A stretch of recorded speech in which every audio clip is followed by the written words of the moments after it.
Salut à tous, vous êtes dans Rex, la revue Express. Ici, on décrypte les infos, les actus et les faits divers. Salut Cyriac. Salut Janice, comment ça va? Ça va et toi? Ça va. Actualité très corsée ce week-end. Très tendue. Les nerfs étaient tendus, beaucoup de nerfs. Donc du coup, on va essayer de détendre un peu les nerfs, mais surtout décortiquer l'actualité et analyser la situation. Ok, donc du coup aujourd'hui on est dans le clash Afrique noire versus Liban. C'est ce qui a prévalu tout ce week-end. On a eu l'actualité là-dessus. Donc ce qu'on va faire, je vais balancer une vidéo à l'écran comme d'habitude. On va réagir, récapituler un peu l'actualité, analyser tout ça. Et ensuite on décortique. T'es prêt? Comme d'hab. 3, 2, 1, let's go. Alors que le conflit au Liban fait rage, de nombreux pays ont commencé à évacuer leurs ressortissants par avion tandis que des migrants africains se sont retrouvés à la rue. Errant d'une ville à l'autre, 80 femmes originaires de Sierra Leone ont finalement trouvé un abri. Je suis venue ici pour travailler afin de subvenir aux besoins de ma famille et de mes enfants. Il n'y a de travail nulle part à cause de la guerre. Je travaillais dans le village de Kounin. Les bombardements étaient trop nombreux et j'avais trop peur. Je suis venue à Beyrouth pour me rendre à Sabra 1 mois plus tard et 2 mois plus tard, ils ont également bombardé Sabra. La plupart des migrants hébergés dans ce refuge n'ont pas les moyens de financer leur évacuation. Aucune de ces femmes n'a de papier d'identité. Dia Al-Shahin et son équipe militent pour que les travailleurs soient libérés du système de la kafala qui autorise leurs employeurs à retenir leur passeport, les empêchant ainsi de quitter le pays. Nous avons recueilli toutes les informations sur chacune des personnes que nous avons prises en charge en vue d'entamer le processus de rapatriement avec les services d'immigration. Le problème, c'est qu'elles n'ont pas de passeport ni de photo et ont perdu tout contact avec leur employeur. L'Organisation internationale pour l'immigration s'alarme sur le sort de 170 000 travailleurs migrants au Liban, abandonnés à leur sort. Un grand nombre sont des employés de maison en provenance d'Éthiopie, du Kenya, du Sri Lanka, du Soudan ou des Philippines.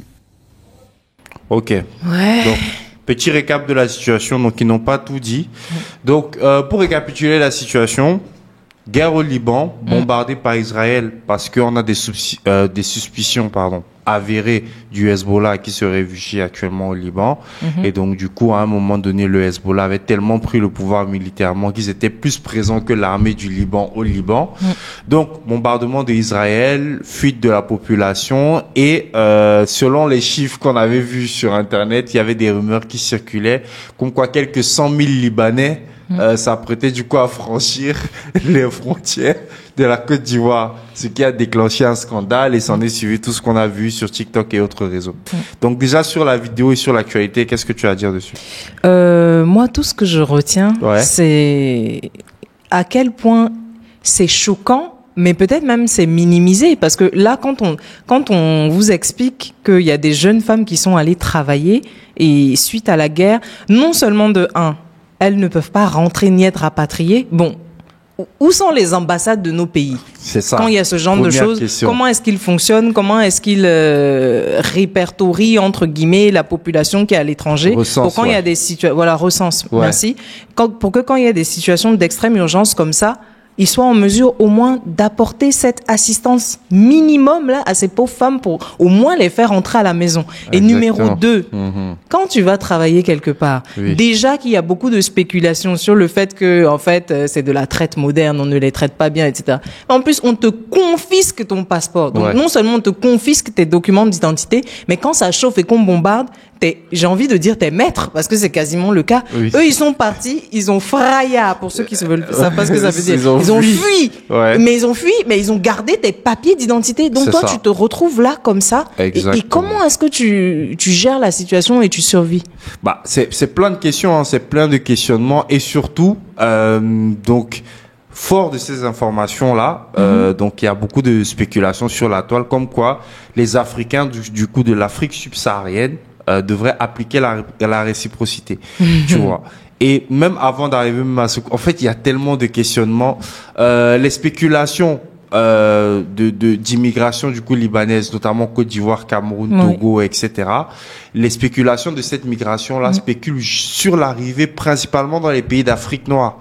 Et quand tu vas sur la map, on va dire, tu traverses l'Algérie, tu traverses le Soudan, ça veut dire les gars traversent tous ces pays-là pour venir se déverser chez nous. Mais le truc c'est quoi? C'est que il y a déjà une très forte communauté libanaise en Côte d'Ivoire. Ça, tout le monde sait ça. Exactement. Et la communauté est très solidaire. Et mais qu'on s'en plaigne ou qu'on s'en plaigne pas, on ne peut pas nier qu'ils participent à l'économie et dans un pourcentage qui est presque effrayant. Là, tu as Donc le truc, mais c'est ça. Donc le truc, c'est quoi? Là, on dit, certains disent qu'ils recherchent des immigrants de qualité, entre guillemets. Donc, ils vont dire, Joe, nous, on a déjà nos frères qui sont en Côte d'Ivoire. On vient en Côte d'Ivoire. Mais maintenant, dans ce procédé-là, quelles sont les mesures administratives qui sont mises en place pour que parce que tu verras, nos pays, c'est une bonne chose, pays, terre d'hospitalité, accueillir les gens dans des situations de détresse, leur permettre de s'installer de manière correcte et surtout leur communauté va les soutenir quand ils seront ici. Mais quand il s'agit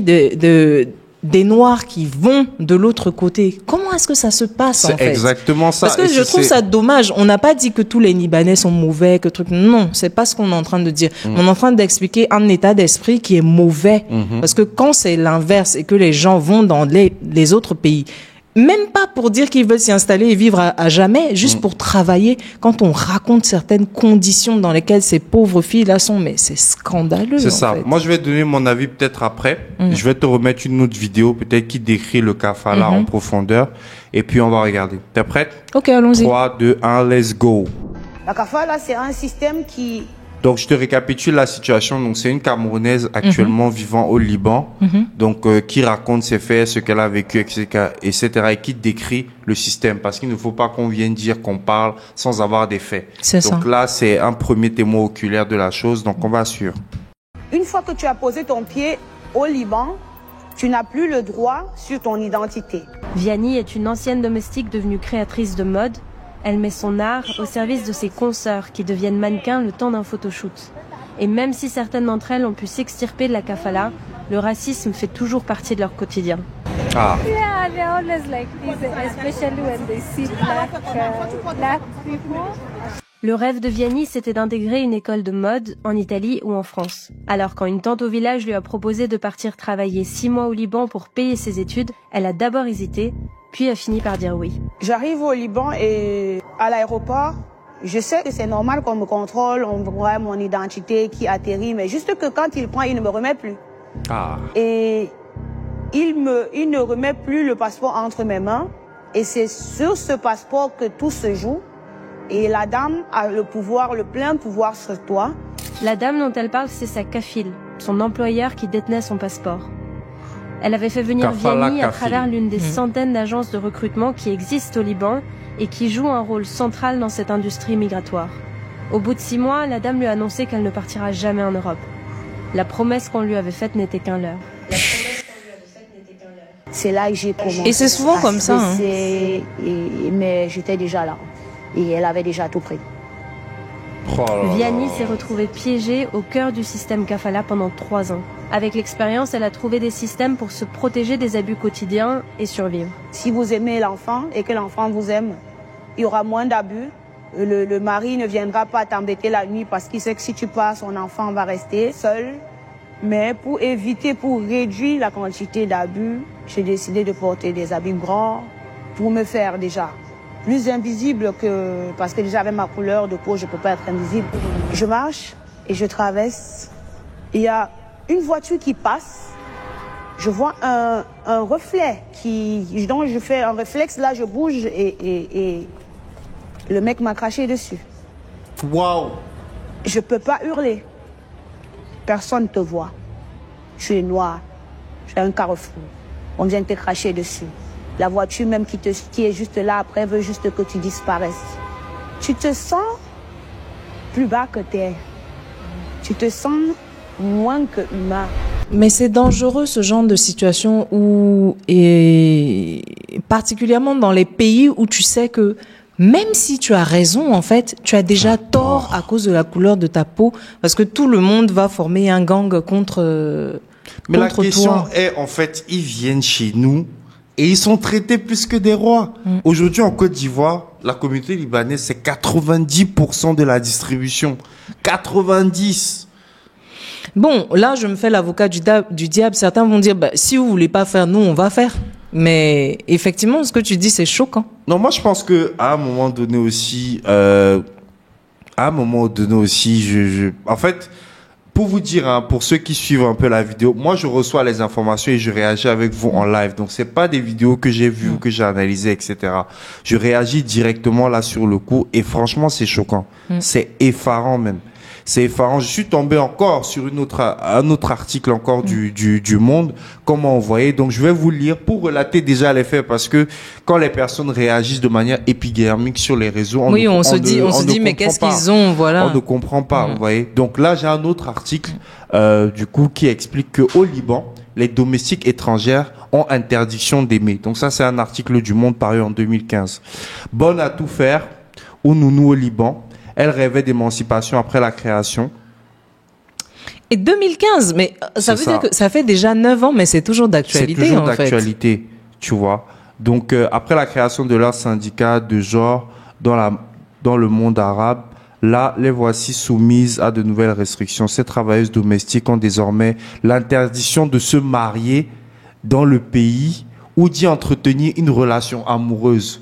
C'est légiféré, les gars.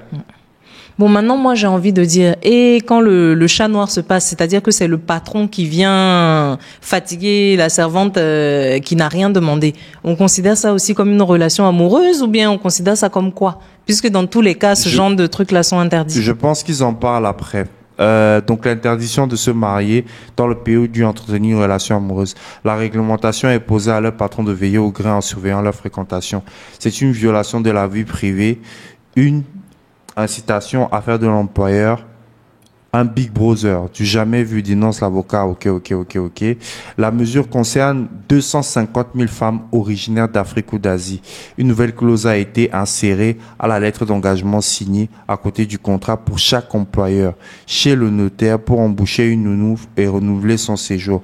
Noir sur blanc, il est stipulé que la famille doit empêcher tout idylle de ses employés. Privation de sortie à l'origine de la directive de la Sûreté nationale.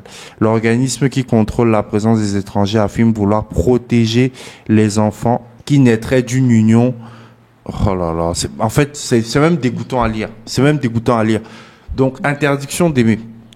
Interdiction d'entretenir une relation amoureuse. Interdiction d'avoir un enfant noir sur le territoire. Regardez comment ils vivent chez nous et regardez ce qu'ils nous font chez eux. Mais moi, je me demande même si c'était pas une manière détournée, parce que bon, je vais aller loin dans mon raisonnement. Ça là, c'est pas une manière détournée même pour protéger même le patron qui aurait des agissements bizarres envers l'employé. Oui, c'est ça. C'est que en fait, même s'il se passe un truc, l'enfant ne sera pas reconnu. Donc de toute façon, vaut mieux l'interdire. Avec tous les abus ne sont pas considérés comme abus parce que clairement là, le noir n'a pas de droit là-bas. Tu vas dans les différents pays d'Afrique subsaharienne, on voit comment, parce qu'on va dire ok, ils ont le tissu économique, développement et autres, mais on voit aussi comment ils traitent les Africains dans leurs emplois. Aujourd'hui, avec l'investisseur africain, on embauche pas mal de ressortissants de ces entreprises-là et les témoignages, franchement, font mal au cœur. Et aujourd'hui, il n'y a pas de mal à ce que, en fait, si ceux qui disent qu'une réciprocité doit s'appliquer, je les comprends. Aujourd'hui, il y a le Sénégal avec un député sénégalais qui est en train de prendre les mesures pour interdire aussi l'accouchement des Libanais au Sénégal. Tu vois, c'est la réciprocité. Est-ce qu'on va l'en vouloir pour ça? C'est la réciprocité, en fait, parce qu'à un moment donné, il faut que ça s'arrête. C'est trop. C'est trop.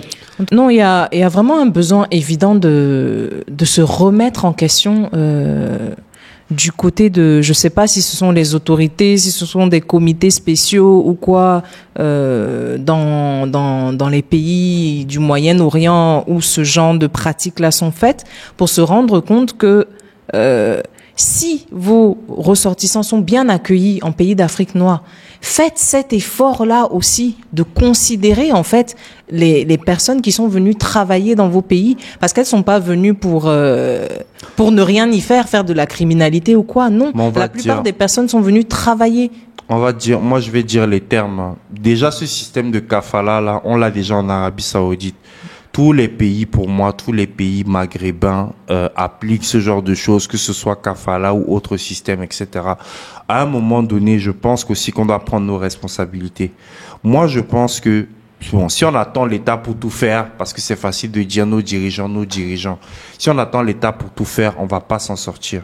Pour moi, C'est pour ça que des chaînes comme l'Investisseur africain sont importantes. Les chaînes comme celle de Philippe sont importantes. Investir au pays, c'est pousser aussi la diaspora à comprendre que la nature a horreur du vide.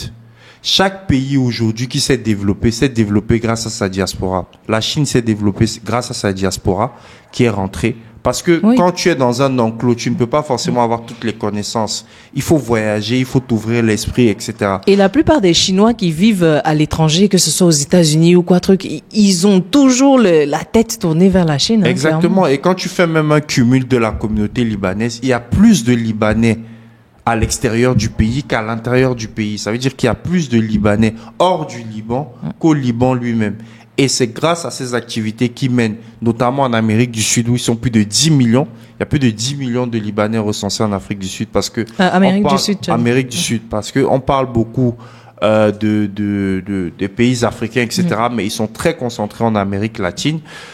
Et du coup, ce qu'on remarque aussi, c'est que ces pays-là, en fait, comptent sur leur diaspora pour intervenir, que ce soit l'acquisition de nouvelles technologies, création des réseaux de distribution. C'est les mêmes méthodes qu'ils appliquent partout. Je pense qu'aujourd'hui aussi, le message de Jean-Yves, le message de Philippe, le message de tous ceux qui ont les chaînes panafricaines, etc., qui incitent la diaspora à rentrer, c'est super important, les gars, parce que ce sujet-là ne va pas finir demain.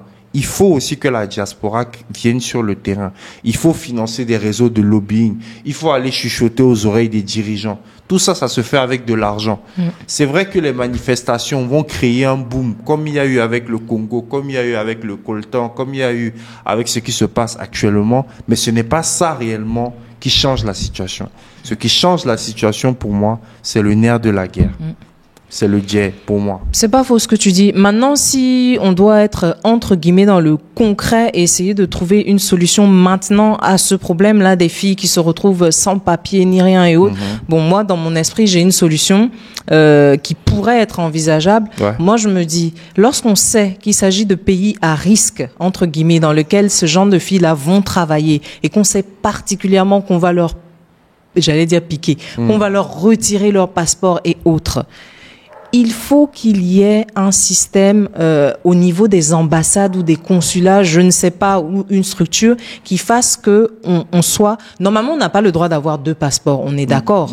Mais si on sait que le passeport de la fille sera confisqué, il faut absolument qu'à l'ambassade, à partir du moment où on sait que la fille est partie, que dès le pays d'origine, elle puisse être répertoriée afin qu'il y ait un document. Je sais pas quel genre de document ils vont mettre en place, mais qui stipule l'identité de cette fille-là pour qu'elle soit en mesure, s'il y a une situation d'urgence ou quoi que ce soit, de pouvoir rentrer chez elle. Moi, je pense qu'en fait, il faudrait juste placer pour le moment certains pays du Maghreb en liste rouge.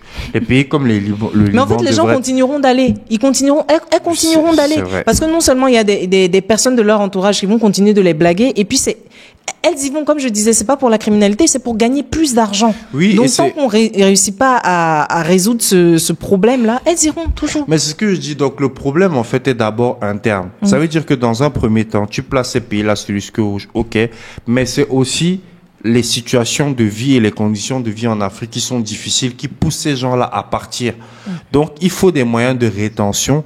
On va pas attendre. Moi, franchement, je suis pas fan d'attendre l'État, etc., etc.